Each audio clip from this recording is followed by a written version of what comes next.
কে ভালো আর কে মন্দ আমার কাছে যায় আসে না। আসল কথা হলো আমার কাছে যে যেমন আমিও তার কাছে তেমনি। অহংকার তারাই করে যারা বিনা পরিশ্রমে সব কিছু পায়। যিনি নিজের পরিশ্রমে সাফল্য অর্জন করে তিনি অন্যের পরিশ্রমকেও সম্মান করে। কি বলা হচ্ছে সেটি হৃদয়ে ধারণ করো, কে বলেছে সেটি বিবেচ্য নয়। পথের ভিখারিও কখনো তোমাকে পৃথিবীর সবচেয়ে মূল্যবান পরামর্শ দিতে পারে। মাটির ঘর আর মাটির মানুষ, পৃথিবীতে এই দুটোই বিলুপ্তির পথে।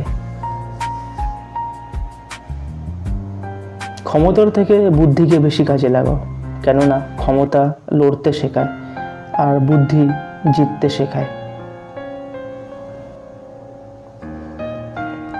আমাকে নিয়ে কখনো যদি কারো কাছে খারাপ গল্প শোনেন, বুঝে নেবেন তার সাথে একসময় আমার খুব ভালো সম্পর্ক ছিল।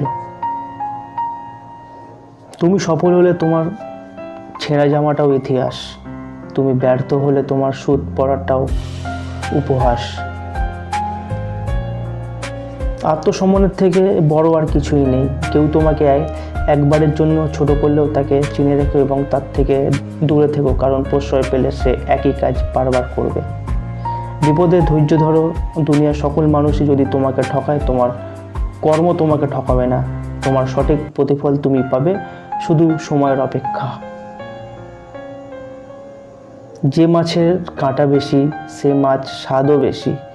যে ব্যক্তি সৎ বেশি তার জীবনে কষ্টও বেশি। যে ধৈর্য ধরতে জানে একদিন তার কাছে সব কিছুই ফিরে আসে, হারানো সময়, সম্মান, বিশ্বাস আর ভালোবাসাও।